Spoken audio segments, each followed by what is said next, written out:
Hace 15 días comenzamos el primer sermón cristiano o la primera proclamación del Evangelio. Y es que después de Pentecostés se levantó Pedro con los 11 y predicó. Es la primera predicación que hay en la era eclesial o en la era cristiana.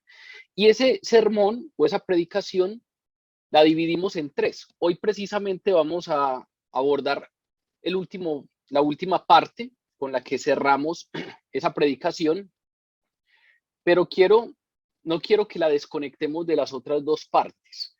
Recuerden que la primera parte tenía que ver con una explicación que hizo Pedro al respecto del fenómeno de Pentecostés, porque resulta que a veces estamos habituados a pensar Pentecostés como algo que pasó en el aposento alto, como algo que solamente presenciaron estos 120 que estaban reunidos en el aposento alto, pero no.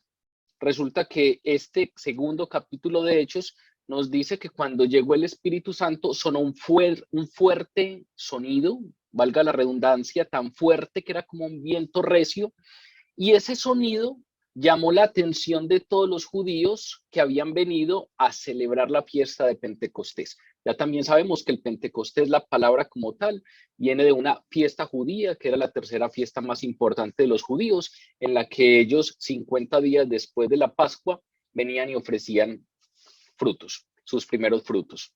Entonces, ese viento llamó la atención de un montón de gente y entonces vinieron a ver qué pasaba. Cuando llegaron a ver qué pasaba, resulta que ya no solamente fue el fuerte sonido del viento, sino que se encontraron con una cosa que los descrestó más, y es que allá, de donde al parecer provenía el sonido, habían 120 que estaban hablando en lenguas extrañas, estaban hablando en diferentes idiomas, y fuera de eso eran galileos, que ya sabemos que los galileos se relacionaban con personas con poca formación cultural, por lo que entonces no tenían muy relacionado a los galileos con, por ejemplo, hablar distintos idiomas. Eso es lo que inicialmente pues les llamó la atención a esas personas, o eso es de lo que se valió el Espíritu Santo para tener ahí una población latente. Con esa gente que se reunió ahí a ver qué pasaba, ahí es donde se levanta Pedro con los 11, pero Pedro toma la palabra y comienza esta predicación. La primera parte de la predicación entonces fue explicar qué fue lo que pasó allí, explicar que esos que estaban allí no estaban borrachos, como algunos pensaban, explicar que lo que había pasado era el cumplimiento de la promesa, la venida del Espíritu Santo, y entonces Pedro comienza explicando el fenómeno de Pentecostés. Pero luego viene una explicación al respecto de el Mesías. Y entonces Pedro, en la segunda parte de ese sermón, va a decir que Jesús es el Mesías.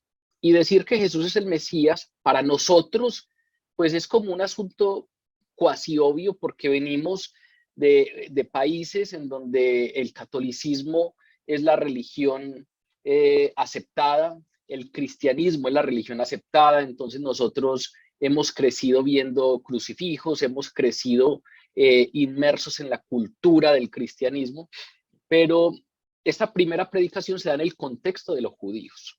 Y resulta que los judíos vienen hace muchos años esperando al Mesías.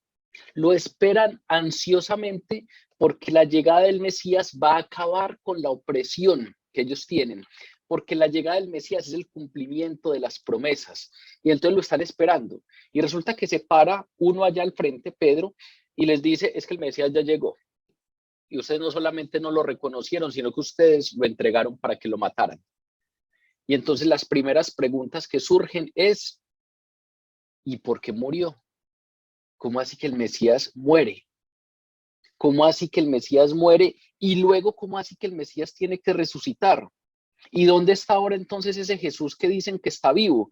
Los discípulos dicen que subió al cielo. ¿Cómo así que el Mesías murió, resucitó y ascendió? Esas tres cosas que para nosotros son normales, pues resulta que los judíos no las tenían en la cabeza, porque cuando uno lee el Antiguo Testamento de corrido, al parecer como que eso no está tan claro. Y entonces lo que hizo Pedro en la segunda parte del sermón fue ir al Antiguo Testamento, que eso fue lo que vimos hace 8 días, Y en el Antiguo Testamento les muestra cómo el Antiguo Testamento, particularmente algunos salmos davídicos, muestran que efectivamente el Mesías moriría, aunque ellos no se habían dado cuenta, aunque el pensamiento judío no estaba muy consciente de que el Mesías se había anunciado previamente que moriría y resucitaría y luego estaría a la diestra del Padre hasta que Dios hiciera de sus enemigos el estrado de sus pies. Esas tres cosas, Pedro les dice, bueno, resulta que de pronto no éramos tan conscientes de esto, pero el Antiguo Testamento es claro. El Antiguo Testamento dice que el Mesías debía morir. El Antiguo Testamento dice que el Mesías resucitaría y el Antiguo Testamento dice que el Mesías ascendería a la diestra del Padre hasta que el Padre hiciera de sus enemigos el estrado de sus pies. Y entonces, para hablar de cristianismo en un contexto no cristiano, tocaba hacer esas aclaraciones y eso fue lo que conversamos hace 8 días. Hoy vamos a abordar la tercera parte de esa primera predicación de la iglesia y resulta que esa tercera parte tiene inicio en que en el momento en el que Pedro les da estas claridades y les cuenta que efectivamente el Mesías debía morir, resucitar y ascender, pero aparte de eso les dice, y ustedes fueron culpables, el hecho de que esto fuera anunciado no los exime de culpa, de que ustedes no le reconocieron y lo entregaron a los romanos para que lo crucificaran. Ahí va Pedro les explica eso y fuera de eso les dice, ustedes son culpables de eso, el hecho de que haya sido anunciado desde el Antiguo Testamento no quiere decir que Dios los manipuló, que Dios manipuló sus libertades, ustedes actuaron libremente y son culpables de lo que hicieron. Y entonces, claro, estas personas sienten un dolor, sienten, la palabra da una palabra que ya vamos a explicar bien, pero la palabra utiliza una expresión muy linda, se compungieron de corazón. Es como si el corazón hubiese sentido un dolor fuerte. Se compungieron de corazón y le preguntaron entonces a Pedro, ¿qué haremos? ¿Qué va a hacer de nosotros? ¿Qué podemos hacer ahora? Esa pregunta de estos hombres judíos que están escuchando y al parecer entienden lo que ha pasado, entienden que Jesús es el Mesías y entienden que son culpables de entregarlo, esa pregunta pues da pie a esta tercera parte de la predicación de Pedro. Hoy entonces vamos a abordar esa tercera parte. Hoy vamos a abordar la pregunta, ¿qué debo hacer para ser salvo? Esa es la pregunta implícita en esta expresión de estos judíos. ¿Qué hay de mí? ¿Qué hay de nosotros? ¿Qué haremos?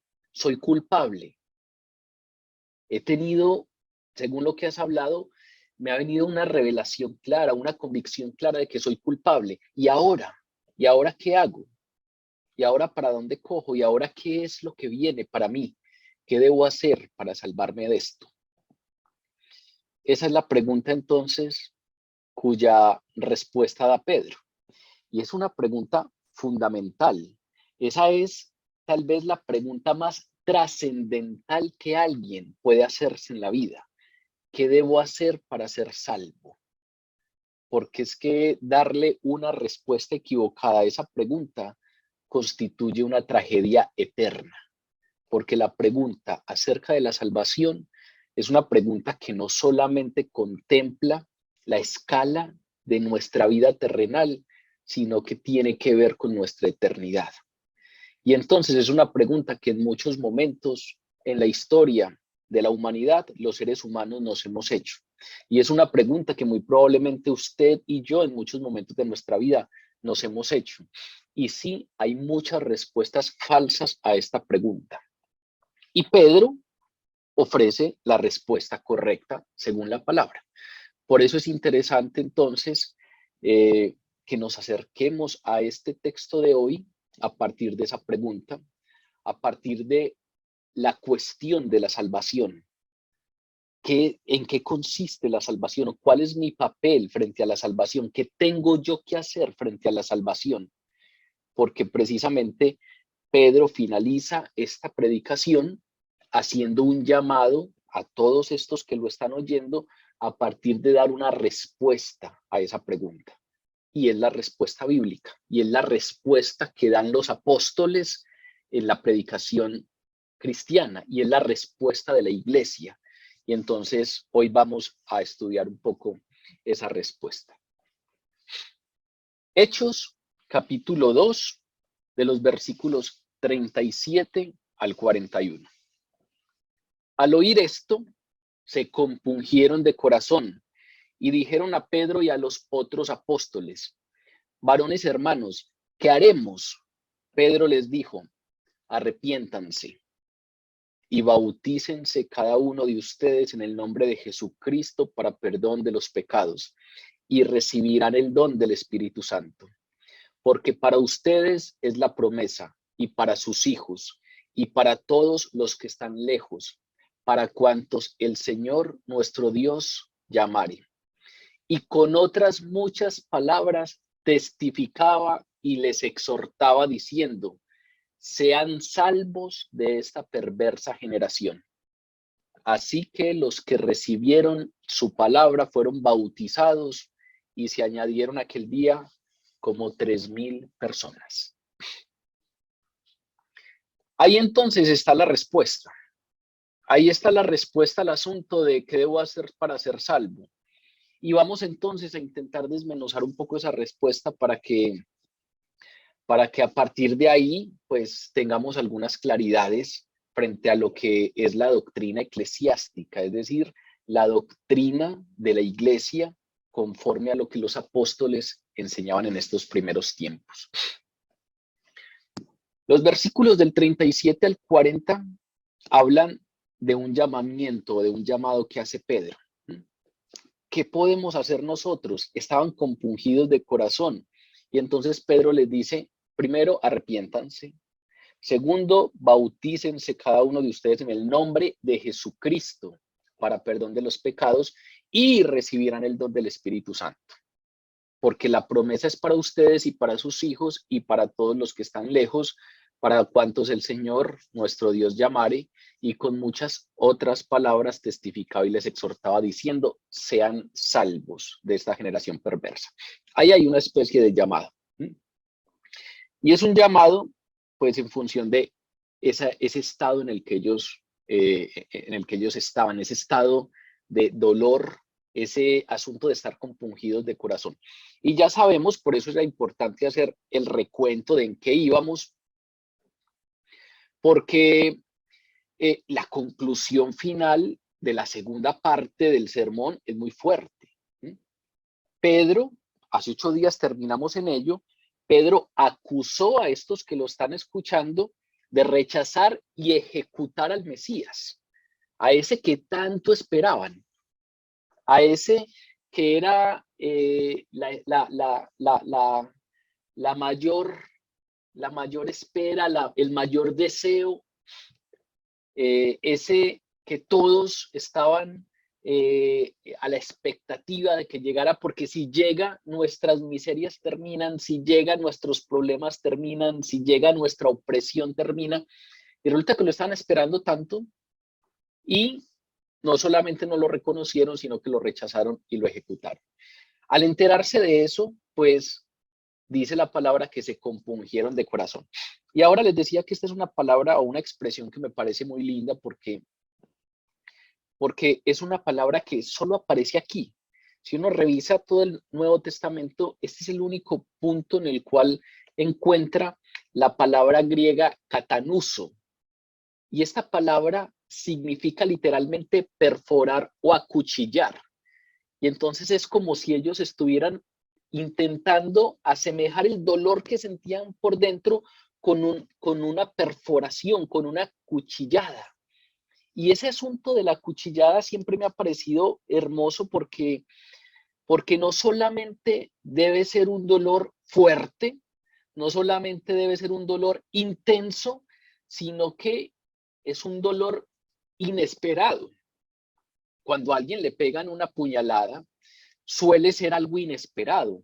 Entonces no solamente es una expresión que logra darnos cuenta de la intensidad del dolor, de la profundidad del dolor, sino de cómo los cogió desprevenidos.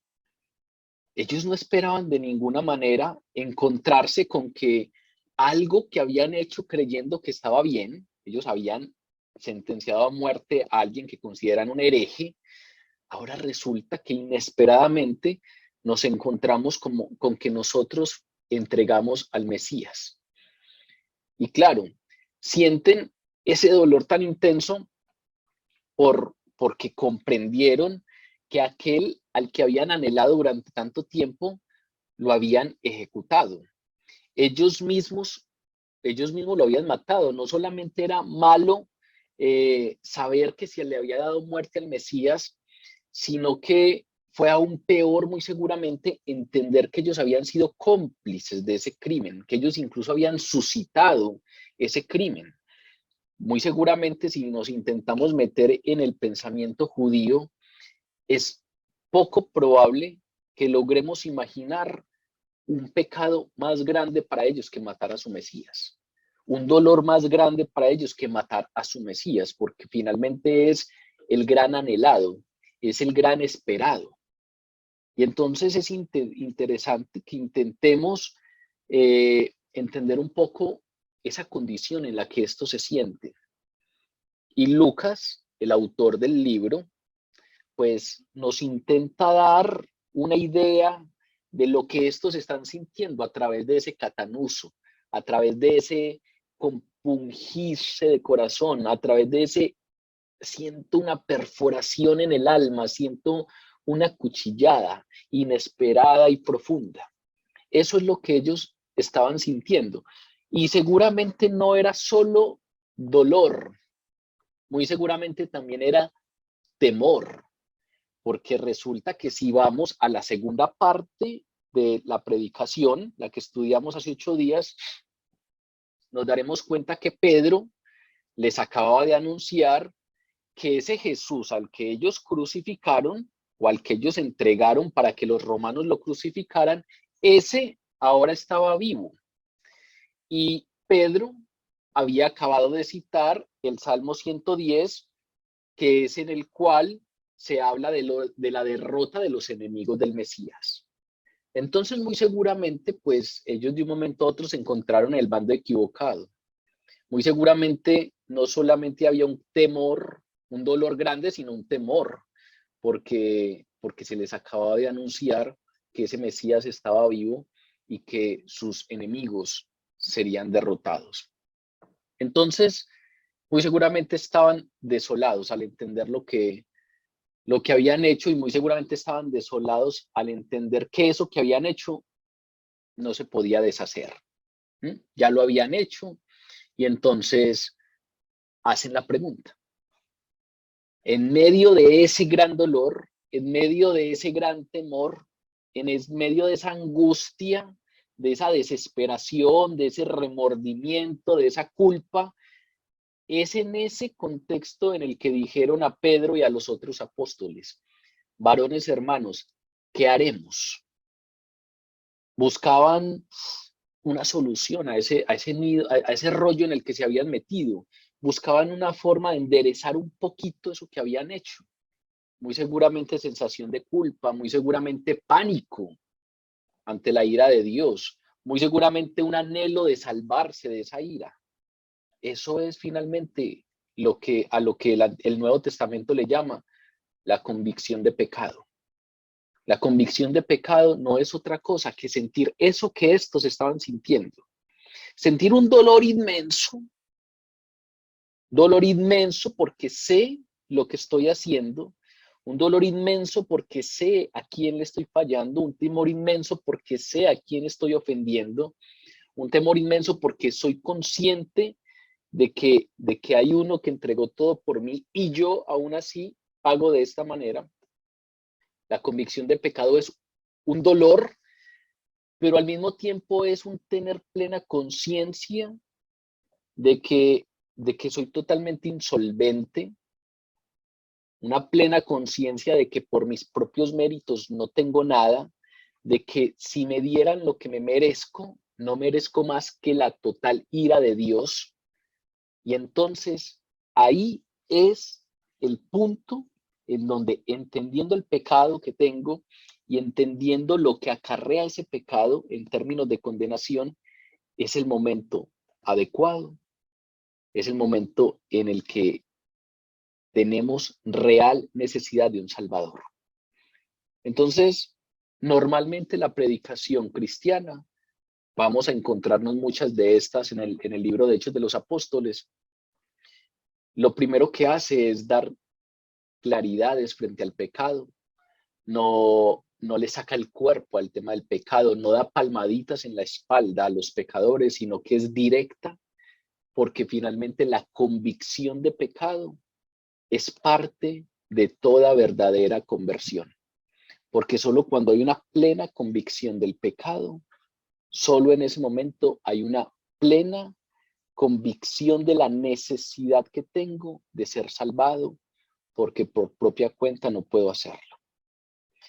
Si alguien no considera que necesite un Salvador, muy seguramente la exposición de un Salvador como Jesús no la va a necesitar. Pero en el momento en el que somos conscientes de que hay plena insolvencia, hay plena insuficiencia en nosotros y que entonces no merecemos más que condenación eterna, es en ese momento en donde somos totalmente conscientes de la necesidad del Salvador. Yo en algún momento les mencioné que hace mucho tiempo leí un libro de un hombre creyente, admirable, y al final de su vida alguien le preguntó que qué pasaría si todo eso que él había creído era un gran engaño y cuando se muriera despierta y está en el infierno.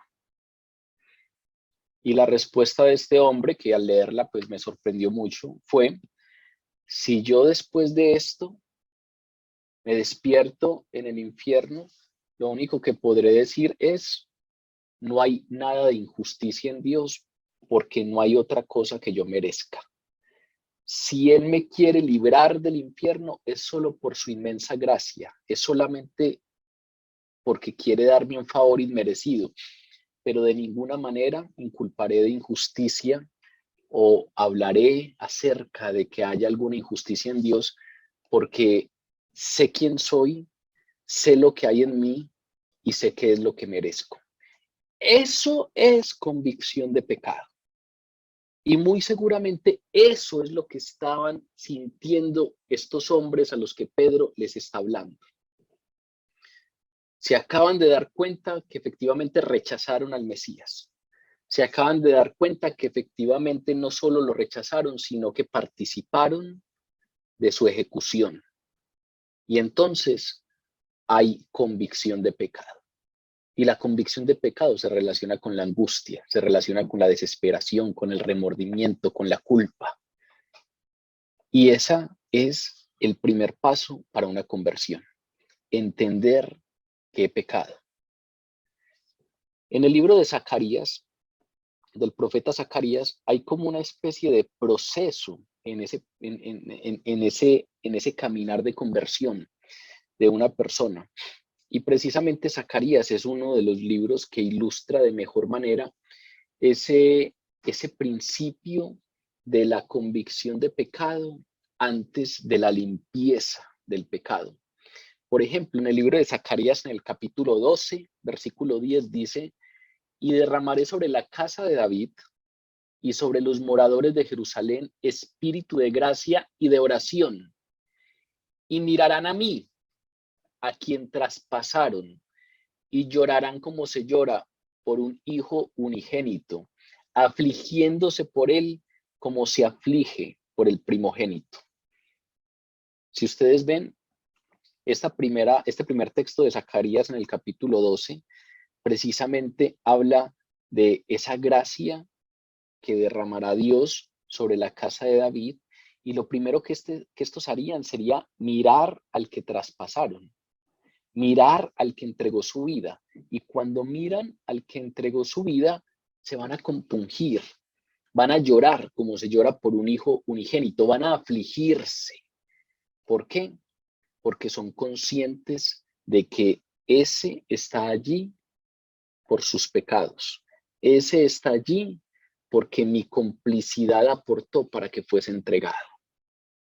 En el caso nuestro, pues es muy probable que no sintamos ese peso por la participación directa en la entrega, pero muy seguramente, como dice el Nuevo Testamento, el Espíritu Santo lo primero que hace es darnos convicción de juicio, de justicia y de pecado.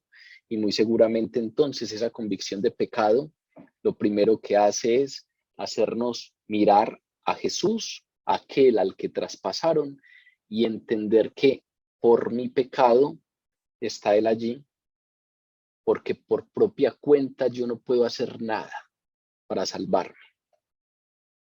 Y es entonces el momento en el que necesito un Salvador, y precisamente la iglesia cristiana proclama una buena nueva, y la buena nueva es, hay un Salvador que a pesar de nuestra insolvencia entregó su vida para que lo que era imposible para nosotros fuese posible y pudiéramos ser parte de la familia de Dios, adoptados como hijos suyos.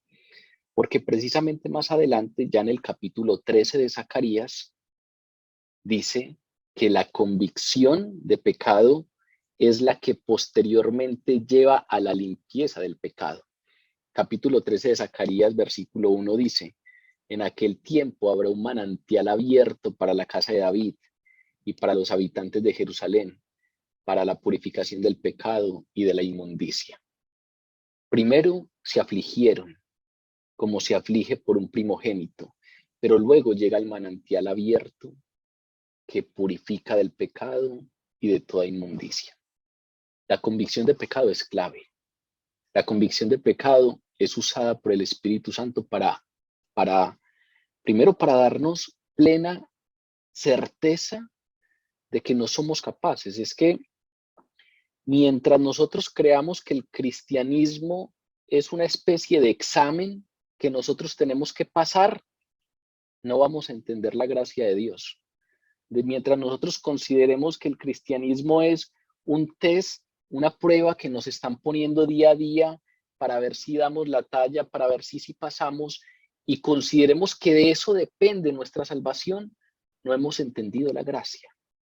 Un asunto muy distinto es que después de que nos encontramos con Jesús y entendemos que somos salvos solo por su gracia, venga un camino de santificación, en donde todos los días intentamos precisamente no dejarnos dominar por nuestra naturaleza pecaminosa, sino intentar que el Espíritu Santo que habita en nosotros no sea doblegado por esa naturaleza, sino que doblegue a esa naturaleza. Eso es otra cosa muy distinta. Ese es el camino de santificación. Pero cuando hablamos de salvación, estamos hablando de la pregunta: ¿qué tengo que hacer para ser salvo? Pues esa pregunta no tiene nada que ver con una prueba, con un test, porque esa pregunta precisamente parte de la plena convicción de que yo no doy la talla para pasar ese test, de que no doy la talla para cumplir la ley de Dios y que por lo tanto necesito un Salvador. Mientras yo crea que puedo dar la talla, no necesito un Salvador. Voy a creer que en mis propias fuerzas lo puedo hacer, pero precisamente el cristianismo arranca cuando con la convicción de pecado tengo plena certeza de mi plena insolvencia. No hay nada que pueda hacer. Ya lo he intentado y no soy capaz. Y entonces necesito un Salvador. Y es ahí entonces donde la buena nueva del cristianismo tiene sentido. Antes, muy seguramente, no. Por eso la condenación del pecado es parte esencial de cualquier presentación del Evangelio. Las personas deben tener convicción de pecado antes de ver la necesidad de un Salvador. Eso es un asunto fundamental. ¿Por qué? Porque estamos abordando la respuesta correcta a la pregunta que debo hacer para ser salvo. Según Pedro, vean que Pedro llevó a estos judíos a la convicción de pecado y ahora los llama al arrepentimiento y los llama a la promesa. Porque resulta entonces que también es interesante que vayamos, muy seguramente no vamos a abordarlas todas, pero vayamos haciéndole guiños a algunas respuestas falsas que que le hemos dado a esa pregunta. Por ejemplo, la respuesta asociada al universalismo. Resulta que cuando uno lee este texto, pues es necesario tener la plena convicción de pecado para que eso me lleve al arrepentimiento y entonces pueda venir la promesa del Espíritu Santo. El universalismo plantea que todos, independiente de la convicción que tengamos, independiente de lo que hagamos, independiente de lo que seamos, todos pues vamos a salvarnos. Y entonces hay una primera respuesta que muy seguramente no comulga totalmente con esto que estamos leyendo, y es: aquí hay algunos que tuvieron convicción de pecado, y esa convicción de pecado es fundamental para lo que viene a continuación. ¿Qué les dice Pedro? Pedro les hace algunas demandas o les dice que hay algunas cosas que deben hacer. Lo primero, si recuerdan el texto, es arrepiéntanse. Pedro les dijo, arrepiéntanse. El Espíritu Santo, por medio de esa predicación de Pedro, había llevado a los que estaban allí escuchando casi al punto de la desesperación. Vean que esa pregunta es una pregunta muy desesperada. ¿Qué haremos? ¿Qué tengo que hacer? Y entonces Pedro les responde de una manera muy directa y les responde con la única respuesta correcta: arrepiéntanse. Eso de entrada plantea la idea de que la salvación no es universal. Eso de entrada plantea la idea de que hay algunos que se arrepienten y otros que no se arrepienten. Y que un punto fundamental para la salvación es lo que Pedro les manda a hacer a estos judíos: arrepiéntanse. Pero no solamente lo hace Pedro. Si ustedes revisan el Nuevo Testamento hacia atrás, antes de Hechos, y nos vamos para los Evangelios, encontrarán que cuando Juan el Bautista empezó a predicar, su predicación era: arrepiéntanse. Pero también encontrarán que Jesús mismo, cuando empezó a predicar, su predicación era llamar al arrepentimiento. Y ahora que empezamos a estudiar Hechos de los Apóstoles, nos vamos a dar cuenta que es un tema que es repetido en Hechos de los Apóstoles: el llamado al arrepentimiento. Arrepiéntanse. Esa palabra griega metanus o metanoia, que es la palabra que habla de un cambio de propósito, es prácticamente un cambio de dirección. Esa palabra arrepiéntete es la palabra que describe ir caminando en un sentido y girar 180 grados y comenzar a caminar en el otro. Es cambiar de propósito, es cambiar de dirección. Cuando el hijo pródigo se alejó del padre después de que le pidió la herencia, llegó un punto en el cual se arrepintió, y ¿qué hizo? Dio media vuelta y se devolvió. El arrepiéntete habla de un regreso, habla de un cambio de dirección. Y eso tiene que ver entonces también con un cambio de pensamiento. Entonces la palabra arrepiéntete no solamente viene de la palabra metanoia, que habla precisamente de ese regresar, sino que tiene que ver con el metanus. Y muy seguramente ya hemos hablado de lo que significa metanus. El metanus, el nous para los griegos es la forma de pensar. Y entonces la palabra metanus, arrepiéntete, significa ir más allá del nous. Es como cuando Pedro dice: cambia tu manera de pensar para que cambie tu manera de vivir. Ir más allá del nous es pensar a partir de parámetros diferentes a los que me impone la cultura en la que me muevo, la sociedad en la que me muevo. Entender la existencia no a partir de los parámetros de bienestar que me impone la sociedad, la cultura, el tiempo, sino a partir de Dios. Cambiar la manera de pensar es precisamente empezar a entender la vida a partir de Dios.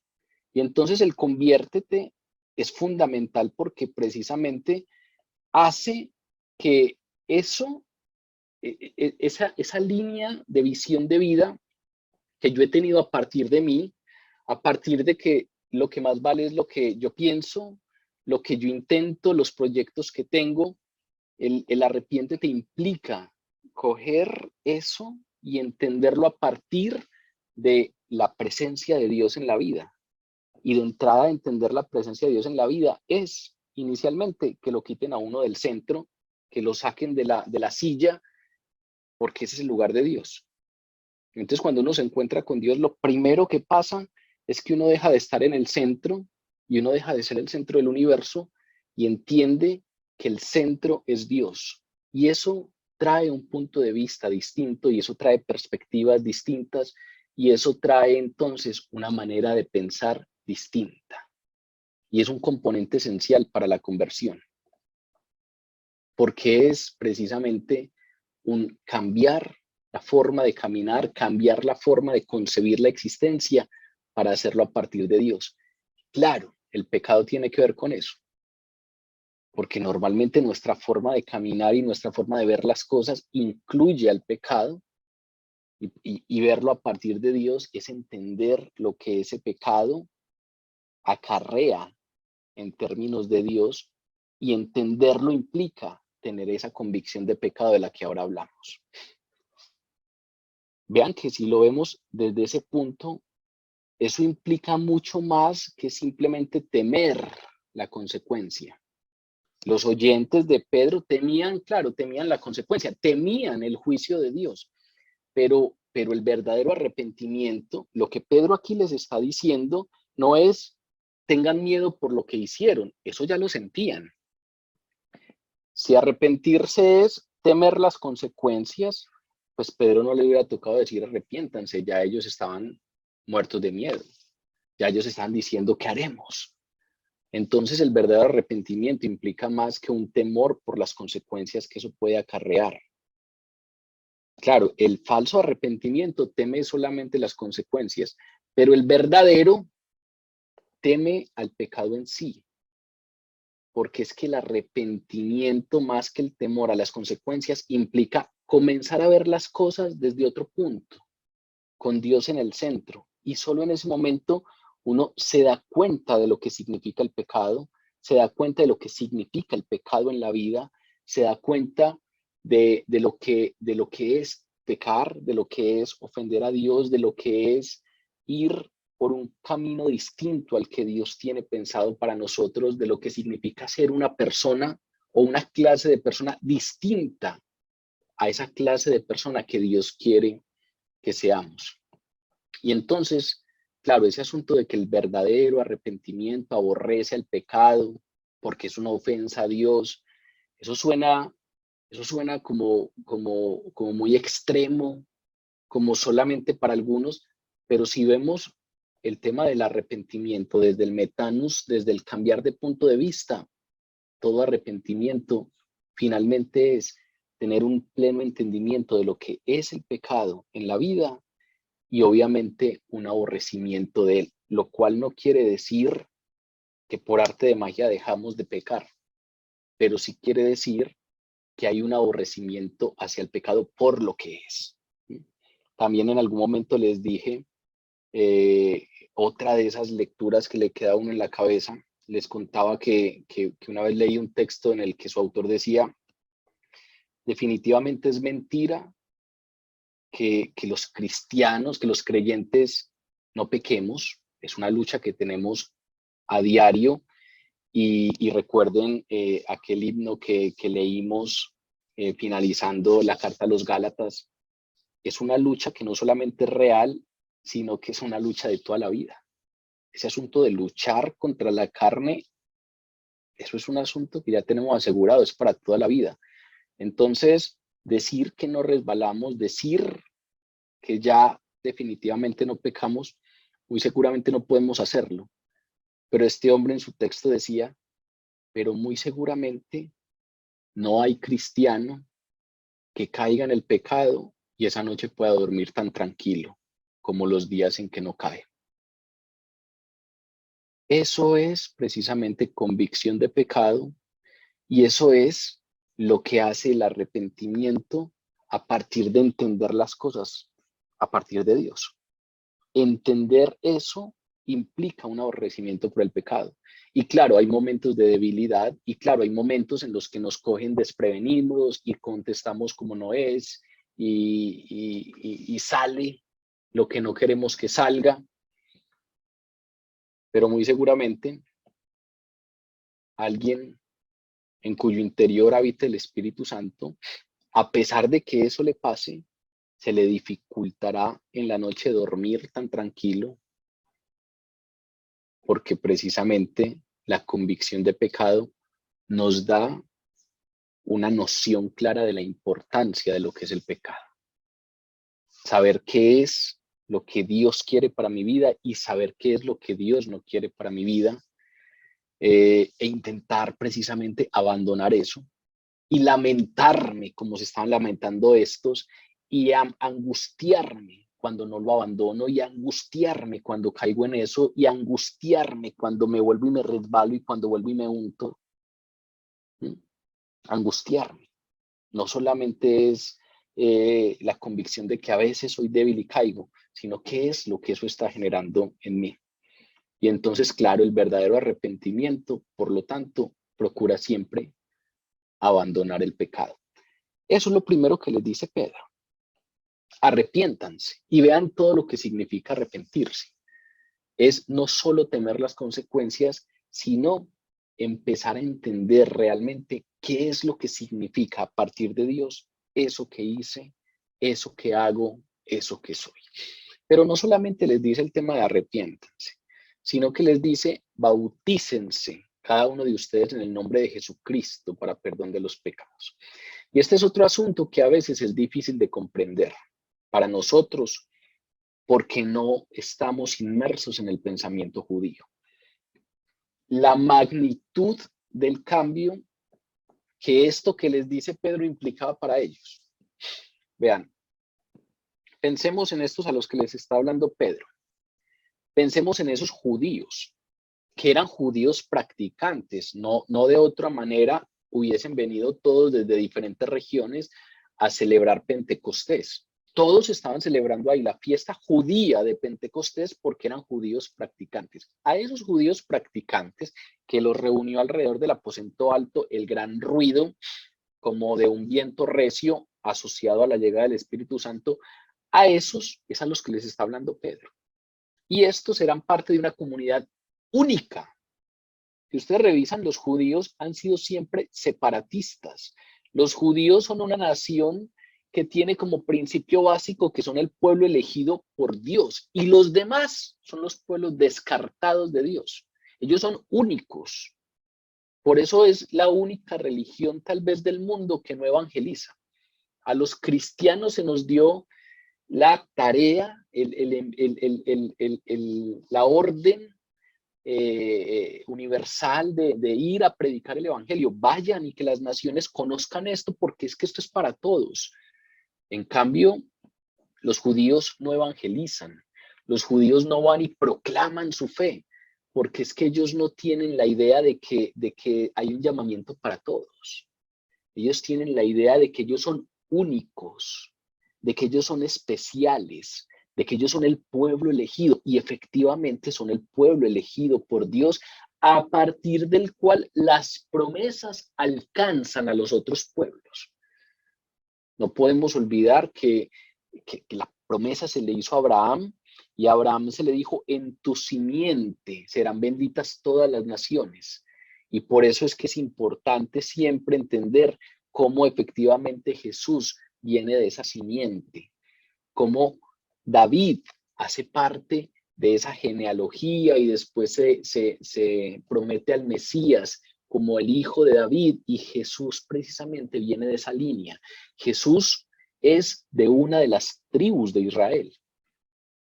Abraham tuvo a Isaac, Isaac a Jacob, que después se le cambió el nombre a Israel, y ese tuvo 12 hijos. Una de esas tribus es Judá, y de esa tribu es que viene Jesús.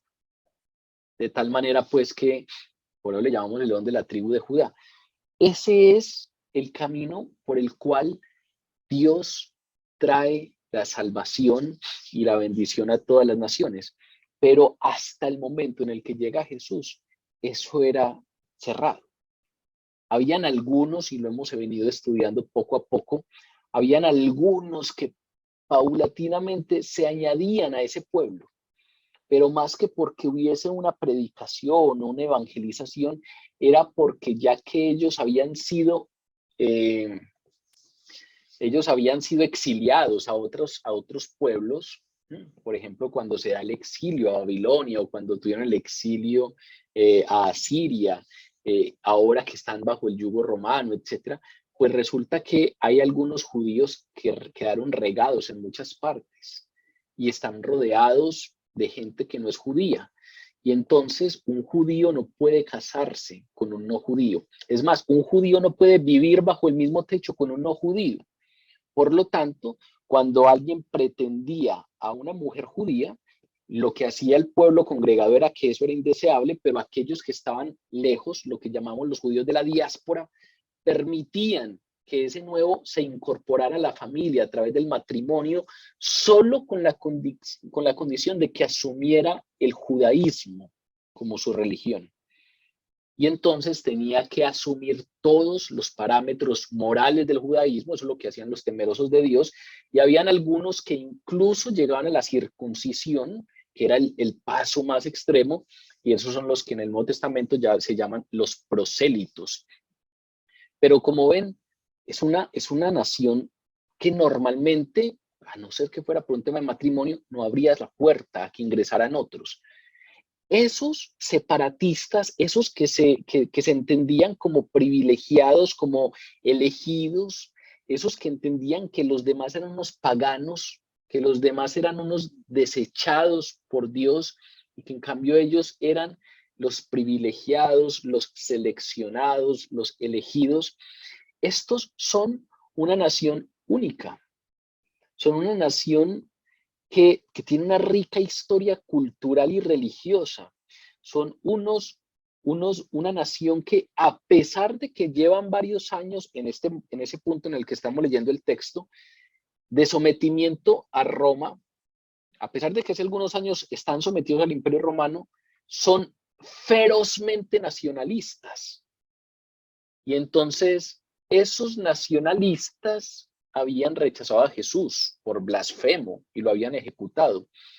Y ahora a esos, Pedro les dice que den la espalda a todos esos años de cultura y de vida religiosa, que den la espalda a todo ese privilegio de ser únicos, que den la espalda a todo eso, a ese nacionalismo y acepten a Jesús como Mesías. Eso es lo que les está diciendo Pedro cuando les dice: bautícense cada uno de ustedes en el nombre de Jesucristo. Porque al pedir que cada uno de ellos se bautizara en el nombre de Jesucristo, lo que está haciendo es no permitir la posibilidad de discípulos secretos. Porque lo que hace el bautismo es constituir un acto drástico, público. Cuando uno se bautiza, lo que está haciendo es públicamente decir: esta es mi fe. Había una tradición hermosísima en los primeros años de la iglesia, y es que cuando alguien se convertía al cristianismo, se montaba en un punto alto y de allí, desde lo alto, proclamaba su fe. Es decir, le decía a todo el mundo qué era aquello que él creía. Eso que proclamaban es lo que nosotros hoy llamamos las confesiones de fe. Es lo que nosotros hoy llamamos los credos. Entonces, por ejemplo, los que recuerdan el credo cuando van a misa, recordarán entonces que esa oración lo que hace es declarar una tras otra las cosas en las que yo tengo puesta mi fe.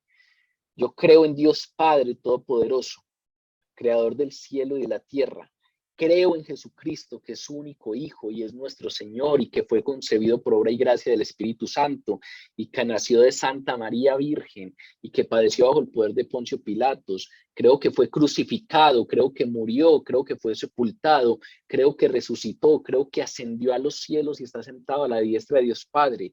Creo en el Espíritu Santo. Si ustedes ven, ahí lo que estamos haciendo es declarar nuestra fe. Estos lo hacían en un lugar alto y lo hacían a viva voz. ¿Por qué? Porque es que resulta que declararse cristiano solía tener una consecuencia social. Solo hasta que el emperador Constantino declaró al cristianismo como religión oficial, incluso a partir de ahí siguen algunos problemas, pero solo hasta ese momento al menos no eran buscados y solo hasta ese momento no eran perseguidos para darles muerte porque era una religión hereje. Entonces, declarar eso públicamente implicaba tener consecuencias sociales, implicaba ser rechazado, implicaba muy seguramente ser aislado del trabajo. Cuando uno revisa las confesiones de San Agustín, por ejemplo, cuenta historias de algunos grandes maestros de oratoria, que eran maestros de los senadores romanos, de los senadores en Milán, y cuando se declaraban cristianos, solían entonces rechazarlos y perdían ese prestigio como grandes maestros de oratoria para los senadores, y entonces lo máximo que les quedaba era refugiarse y hacer pequeñas escuelitas, porque incluso su gran prestigio profesional, por decirlo así, se perdía. Aquí estamos hablando también de unos judíos para los que muy seguramente declarar que eran cristianos era un problema. Declarar que eran cristianos tenía un costo muy elevado, porque identificarse como seguidores de Jesús muy seguramente era convertirse en paria de la sociedad, convertirse en paria del pueblo judío, convertirse en un traidor, convertirse en un hereje, convertirse en alguien que está defraudando sus creencias. Eso era y eso es muy seguramente para un judío aquel que cree en Jesús. Uno que está creyendo en algo totalmente distinto a lo que ellos creen, a pesar de que haya una línea que une precisamente el cristianismo con sus orígenes judaicos, muy seguramente un judío que hoy esté esperando al Mesías, pues le va a parecer que todo esto que se ha convertido en esta gran religión del cristianismo no es más que una herejía indeseable. Estamos hablando de 2000 años después. Imagínense lo que era en este tiempo. Y vean que una de las cosas importantes es entender cómo Pedro está siendo totalmente claro con estos. Porque a veces en la iglesia contemporánea nos hemos dado a la tarea de que tenemos que buscar la forma de presentar el evangelio para que sea fácil, para que sea sencillo. Buscar la forma para que no ahuyente a la gente. Y uno revisa cosas como esta, no estoy diciendo que eso no esté bien, pero uno revisa la predicación eclesiástica como esta que estamos estudiando de Pedro y se encuentra a un Pedro que está diciendo directamente, ¿qué tienen que hacer? Primero, arrepentirse y segundo, se tienen que bautizar en el nombre de Jesús. Es decir, no es cuestión de ser creyentes secretos, no es cuestión de ser creyentes a escondidas, es cuestión de declararlo incluso públicamente. Ahora, Pedro aquí menciona un asunto que ha traído mucho debate y mucho cuestionamiento, y es lo relacionado con ese asunto de bautícense en el nombre de Jesucristo para perdón de los pecados. ¿Por qué? Pues porque pareciera que el perdón de los pecados viene por el bautismo. Si Pedro dice bautícense en el nombre de Jesucristo para perdón de los pecados, pues en primera instancia uno desprevenidamente podría terminar entonces en una segunda respuesta falsa, que es el tema del ritualismo. A esa pregunta de qué tengo que hacer para ser salvo, a veces le hemos dado la respuesta del ritualismo. Es decir, si yo hago algunos rituales, soy salvo. Si yo hago esto y esto y esto, soy salvo. Y si ustedes ven, eso no se aleja mucho del ocultismo que se practica en otro tipo de ambientes, el ocultismo asociado a la nueva era. Haz esto el 31 de diciembre y te va a ir bien. Quema, escribe en un papelito todo aquello de lo que te quieres deshacer y si lo quemas, te va a ir bien. Cómete 12 uvas o báñate con ciertas ramas o sal a recorrer la cuadra con una maleta en brazos y entonces terminamos haciendo rituales creyendo que esos rituales van a acarrear una consecuencia y que esa consecuencia es debido a que hice ese ritual. Eso es ocultismo. Y esa es una de las respuestas que le hemos dado a la pregunta, ¿qué tengo que hacer para ser salvo?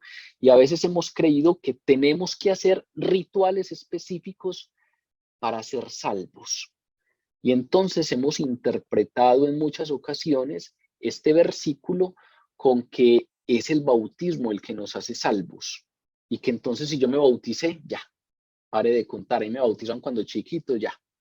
El bautismo me hizo salvo porque fui bautizado en el nombre de Jesús. Pero resulta que si revisamos bien el contexto que acabamos de estudiar, pues según el contexto, el bautismo es una declaración pública de mi fe. O incluso en el caso de la Iglesia católica, en donde nos bautizan desde bebés, es una declaración pública de nuestros padres y de nuestros padrinos a que se comprometen a educarnos en la fe, para que en el momento en que nosotros tengamos noción y conciencia de adultos, tomemos decisiones conforme a esa fe en la que hemos sido educados. Una de las grandes cosas importantes en el rito del bautismo que tenemos en la Iglesia Católica de bebés es que es un compromiso directo de padres y de padrinos. Y en muchas ocasiones, aún nosotros, creyentes, elegimos padrinos en función de amistades, en función de dinero, en función de comodidades o en función de otros criterios. Finalmente, si en algún momento hay que elegir un padrino, hay que elegir el padrino en función, y una madrina hay que elegirlos en función del compromiso que se está asumiendo en ese ritual, porque ese ritual es una declaración pública de fe, y en este caso es una declaración pública de que ese niño o esa niña van a ser educados en la fe cristiana por parte de padres y de padrinos. Es una declaración pública de fe. Pero obviamente el tema del perdón de los pecados no lo podemos sacar de la primera cosa que les dijo Pedro. Pedro ahora les dice, bautícense en el nombre de Jesús para el perdón de los pecados. Pero no nos puede olvidar que primero les dijo, arrepiéntanse. Y entonces la autenticidad del arrepentimiento es fundamental para el perdón de los pecados. Sacar el arrepentimiento y quedarme solo con este versículo es llegar al ritualismo, es llegar al ocultismo de relacionar una acción específica de una manera específica con consecuencias que tienen que ver con un cambio interior. Si ustedes ven, revisan con cuidado el Evangelio, se van a dar cuenta que hay otros momentos en los que, por ejemplo, Jesús también pide una prueba de la autenticidad del arrepentimiento a través de cosas que no son necesariamente el bautismo. Por ejemplo, uno se encuentra en el Evangelio la historia de Jesús con el joven rico. ¿Se acuerdan? El joven rico que llega delante de Jesús y le dice, maestro, ¿qué tengo que hacer para ser salvo? La misma pregunta, con otros términos, le dijo, maestro, ¿qué tengo que hacer para heredar la vida eterna? Pero es exactamente la misma pregunta, ¿qué tengo que hacer para ser salvo? Le dice Jesús, pues tienes que ir a la ley. Y cuando va y le dice, revise la ley, lo que le está diciendo es, vaya y tenga plena certeza de cada punto de la ley. Lo está llevando a la convicción de pecado. Vaya, revise. Y la respuesta del joven rico es, cumplo todo. Si ustedes ven lo que está pasando en esa situación, es que a pesar de que Jesús lo llevó a la ley para que se diera cuenta a partir de compararse con la ley su insolvencia, este hombre todavía se creía solvente, este hombre todavía se creía suficiente, por lo tanto entonces no necesitaba un salvador. Y entonces Jesús, cuando se da cuenta que está tomando demasiado a la ligera la ley, le dice, estás cumpliendo todo de verdad, ve y vende todo lo que tienes y se lo entregas a los pobres. Y este hombre entonces no fue capaz de eso. Lo que estaba diciéndole Jesús era pidiéndole una prueba de su arrepentimiento, desprendiéndose de la riqueza. Ahora, si ustedes revisan ese texto, estoy muy seguro que ninguno de nosotros concluiría que renunciar a las riquezas o a las posesiones personales es necesario para la salvación. O que renunciar a las riquezas es lo que Jesús establece como requisito para el perdón de los pecados o para heredar la vida eterna. No, Jesús tuvo esta conversación con este hombre, le está pidiendo una declaración de arrepentimiento, le está pidiendo una prueba de autenticidad de su arrepentimiento, pero está claro que la salvación no es un asunto de economía y muy seguramente también está claro que la salvación no es un asunto de agua. El verdadero arrepentimiento, claro, se manifestará a partir de un cambio interior e inevitablemente llevará a una sumisión total a la voluntad de Dios. Y eso implica el bautismo. Entonces, sabiendo que el bautismo es una declaración externa, pues sabemos que el bautismo va acompañado de algo que pasa en el interior, que es el arrepentimiento. Y entonces es a eso a lo que se comprometen los papás y los padrinos, a educar de tal manera al niño o a la niña para que efectivamente, pues, entienda lo que es la vida en Dios y entienda lo que es el pecado y entienda que el centro de la existencia no son ellos, sino que es Dios. Y obviamente oración para pedirle a Dios que su gracia alcance a ese niño y a esa niña, porque el arrepentimiento genuino sabemos que no es algo que venga alejado del Espíritu Santo, sino que requiere el Espíritu Santo.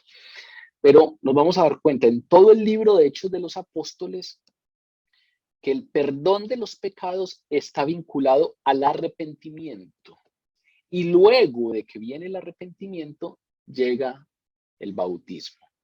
Es más, nos vamos a encontrar estudiando Hechos de los Apóstoles con algunas historias de personas que se bautizaron y no fueron salvas. Por ejemplo, cuando lleguemos al capítulo 8, nos vamos a encontrar con la historia de Simón el Mago. Y Simón el Mago se bautizó.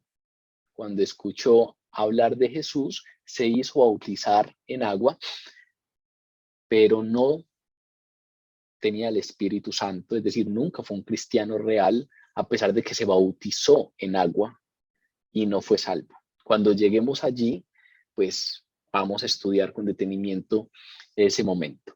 Pero lo traigo a colación porque es uno de esos puntos importantes que nos pueden ayudar a entender el bautismo como una expresión de obediencia a lo que la palabra exige, el bautismo como una declaración pública, bien sea del bautizado o de padres y padrinos, pero no distorsionarlo y que nos lleve a dar una falsa respuesta a esta pregunta tan importante y terminemos creyendo en el ritualismo de que hacer esto o aquello es lo que nos va a dar esa vida eterna o esa salvación.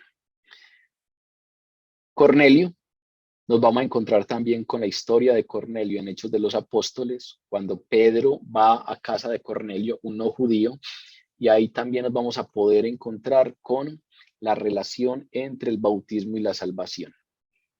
Pedro les predica el evangelio a estos que están reunidos en casa de Cornelio, reciben el Espíritu Santo. Pedro se queda maravillado porque no sabía que la promesa del Espíritu Santo también era para los no judíos, y solo después de que ya habían recibido el Espíritu Santo y eran creyentes, solo en ese momento obedecieron lo que seguía y entonces fueron bautizados. Es decir, el bautismo siguió a la salvación, no la originó.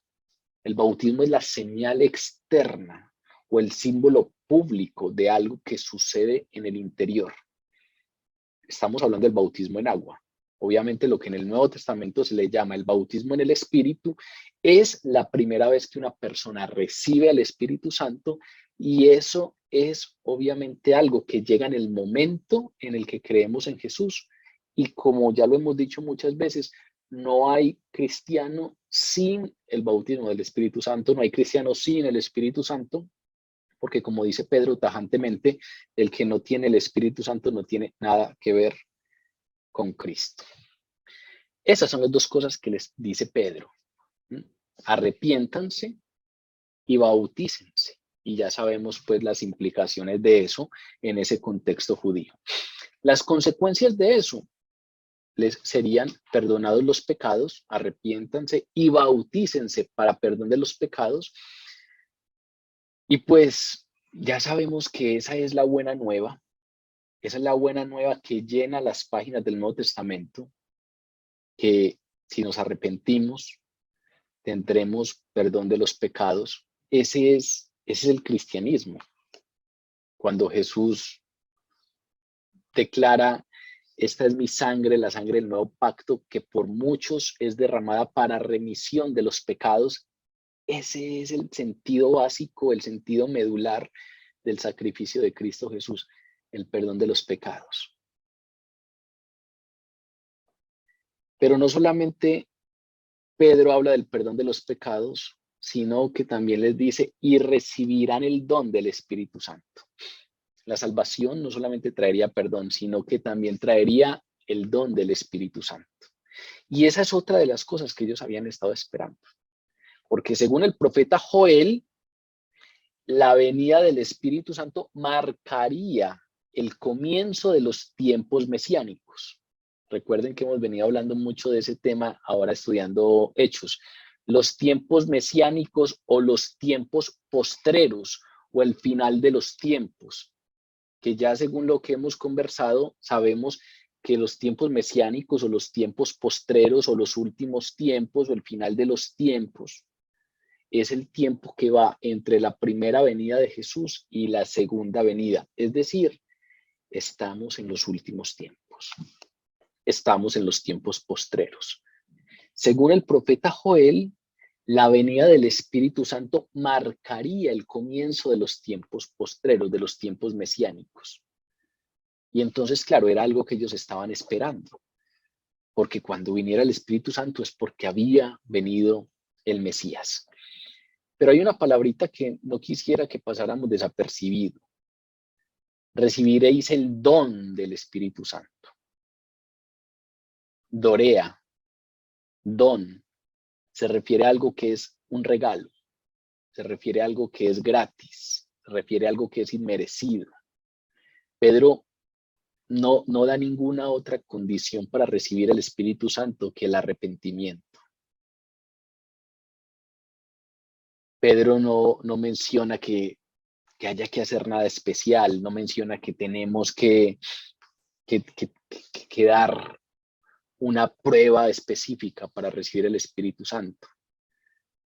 Es más, ni siquiera prometió la manera, porque entonces muchos podrían creer que la venida del Espíritu Santo siempre iba a ser con ese viento recio y hablar en lenguas. Pedro simplemente es claro y les dice: vea, el que se arrepienta recibe el Espíritu Santo. No hay más. Y muy seguramente ahí todos los que creyeron esa palabra recibieron el Espíritu Santo. Y muy seguramente ese recibir el Espíritu Santo fue el Pentecostés para ellos, y muy seguramente no se dio de la manera como se dio en aquellos 120 que estaban reunidos en el aposento alto. Pero ya sabemos que es que la manera como se dio con estos 120 era necesaria, porque fue el medio que utilizó Dios para congregar aquí a estos judíos que iban a ser los primeros conversos de la era eclesiástica. No hay condición extra. Arrepiéntanse, bautícense para perder los pecados y recibirán el don del Espíritu Santo.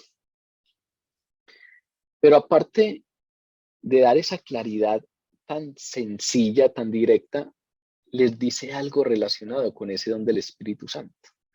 Y es que ese don no era solo para la audiencia de ese día.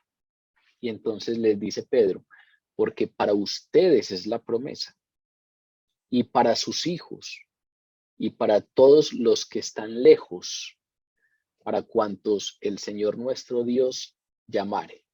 No fue solo para los que están ahí presentes.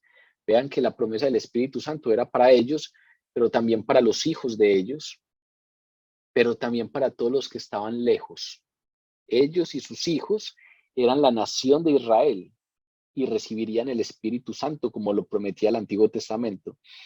Pero cuando habla de los que están lejos, precisamente se refiere a que a través de ese pueblo de Israel hay bendición para todas las naciones. Entonces, esa promesa del Espíritu Santo no solamente se queda en ellos y en sus hijos, sino todos los que están lejos. Eso es lo que hace el cristianismo.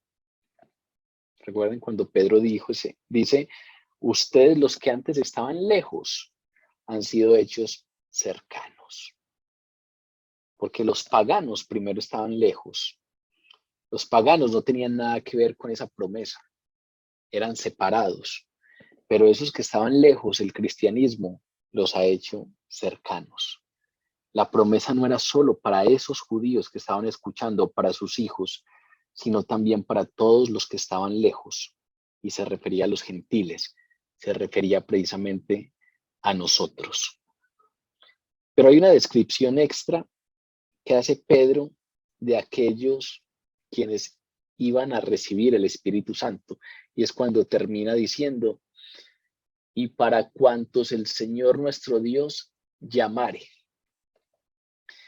Y si ustedes ven, el hecho de que termine así la expresión es como un puntualizar la soberanía de Dios obrando en salvación. El Espíritu Santo es para ustedes, para sus hijos, para los que están lejos y para todos los que Dios llame. Como que puntualiza la soberanía de Dios en este asunto. Y es como dando un equilibrio a un versículo que leímos anteriormente, que hace parte de este sermón, cuando Pedro dice, todo aquel que invocar el nombre del Señor será salvo. Vean que la palabra siempre habla de eso. Yo siempre recuerdo una pregunta que hizo César hace mucho tiempo cuando estábamos arrancando con todo esto, porque es una pregunta que siempre me rondaba a mí la cabeza, y era la pregunta de ¿hasta dónde va la soberanía de Dios y hasta dónde va la responsabilidad humana? ¿Hasta dónde yo tengo que dar todo mi esfuerzo, pero hasta dónde es Dios el que lo hace todo posible? Y si ustedes ven, pareciera que nosotros, nuestra manera normal de pensar es sitiar en puntos opuestos la soberanía de Dios y la responsabilidad humana. Y al parecer parte de ese cambiar la forma de pensar es dejar de sitiar en puntos opuestos lo que la Biblia armoniza. Y constantemente cuando se nos habla de salvación, pues se nos pone el asunto de la soberanía divina y se nos pone el asunto de la responsabilidad humana. Y entonces Jesús dice cosas como, nadie puede venir a mí si no es el Padre el que lo trae. Soberanía divina. Pero ese mismo Jesús también dice, estoy a la puerta y llamo, y todo el que me abra, entraré y cenaré con él. Pareciera entonces que dependiera de nosotros abrir la puerta. Y en este discurso de Pedro aparecen los mismos dos elementos. En el versículo 21 acaba de decir, todo aquel que invocar el nombre del Señor será salvo. Y entonces eso es ¿qué? Un asunto directo para nosotros que nos dice, invoque el nombre del Señor. Hágalo como si dependiera solo de usted, invoque el nombre del Señor. Pero al mismo tiempo, entonces, terminando de hablar de la promesa del Espíritu Santo, como que le da un equilibrio al asunto y dice, esto es para cuantos el Señor nuestro Dios llamare. Dando entonces la idea de que es Dios el que llama, de que es Dios el que seduce nuestro corazón, que es Dios el que le habla al corazón y que una vez Dios le hable al corazón, no hay nadie que pueda resistirse. Pero también dice, usted entonces invoque el nombre del Señor y será salvo. Debemos dejar de ubicar, de sitiar en puntos opuestos lo que la Biblia en todo momento armoniza. La soberanía divina y la responsabilidad humana. Entender que todo esto es solo por Dios, por su gracia, pero que en sus fuerzas usted tiene que hacer todo lo que pueda. Desde la plena conciencia de su plena insolvencia. Es decir, la insolvencia, la convicción de pecado, la convicción de insolvencia, no es para uno relajarse y para no hacer nada. Es para entender que Dios ya lo ha hecho todo y que sabiendo que Él lo hizo todo por mí, hoy entonces debo procurar vivir conforme a esa clase de vida que Él quiere para mí. Aquí Pedro entonces terminando ese equilibrio, porque la perspectiva bíblica de la salvación no excluye la responsabilidad humana ni la soberanía divina. Si uno revisa la perspectiva bíblica de la salvación, armoniza esos dos puntos de vista. Pareciera que esas dos cosas están en conflicto, pues la palabra considera que es posible que permanezca ese conflicto, lo armoniza. Y esas dos cosas están ahí en la perspectiva bíblica de la salvación. Lucas, terminando esta parte entonces, nos dice, vean, lo que les he dado es solo un resumen del sermón de Pedro. Las palabras más relevantes se las acabo de poner aquí, pero como para darnos a entender que el asunto siguió, nos dice, y con otras muchas palabras testificaba y exhortaba diciendo, sean salvos de esta perversa generación. Obviamente, esta primera predicación cristiana, duró mucho más que los pocos minutos que nosotros necesitamos para leer el pasaje. Pero la esencia de la exhortación de Pedro está clara en estos pasajes. Y todo lo demás que Lucas no colocó puede resumirse en que ellos y nosotros debemos ser salvos de esta perversa generación. Sean salvos de esta perversa generación. Ese es el resumen de las palabras, de las muchas otras palabras con las que testificaba y exhortaba Pedro. Arrepiéntanse, crean en Jesús y sean salvos de esa perversa generación. Este discurso, aquí termina el primer discurso de la iglesia, aquí termina la primera predicación de la era eclesial, pues ya sabemos que tuvo tres partes, ya sabemos que es totalmente directo, ya sabemos que da una respuesta clara al respecto de que el Mesías ya llegó y da evidencias de que llegó y da una respuesta clara a esa pregunta de qué tengo que hacer para ser salvo, qué tengo que hacer ahora que soy consciente de que metí la pata, de que soy culpable.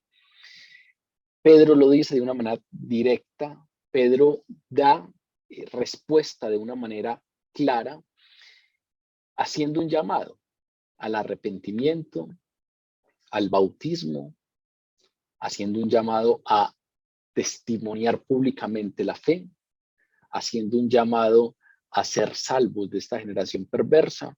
Y ese llamado de Pedro, tan directo, pues tuvo una respuesta clara, tuvo una respuesta asombrosa, porque el último de los versículos de este texto que estamos abordando hoy habla de los resultados, habla de las consecuencias de esta primera predicación.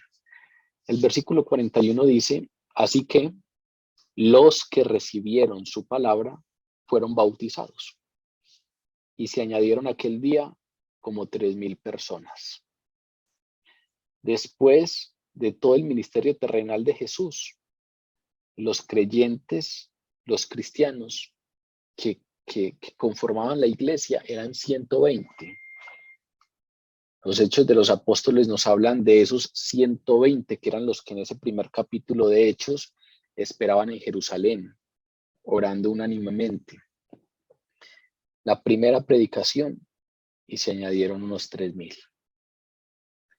La era de la iglesia, la era eclesial, en la que estos hombres, muy seguramente sin formación académica, muy seguramente no tenían reconocimientos como maestros, pues ahora tenían la ayuda del Espíritu Santo, habían sido formados por Jesús y tenían el respaldo del Espíritu Santo, y entonces su palabra tendría resultados, tendría efectos. Ahí se empezaron a ver los efectos. 3,000 personas entonces se añadieron a la iglesia ese día. Muy seguramente cuando uno estudia este sermón tan directo, pues muchos podrían esperar que no fuera demasiado exitoso.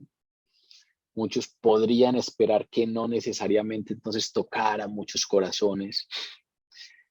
¿Cómo podría alguien con ese discurso tan directo, tan tajante, esperar que sus oyentes le dieran públicamente la espalda a su cultura, que sus oyentes le dieran públicamente la espalda a su nación?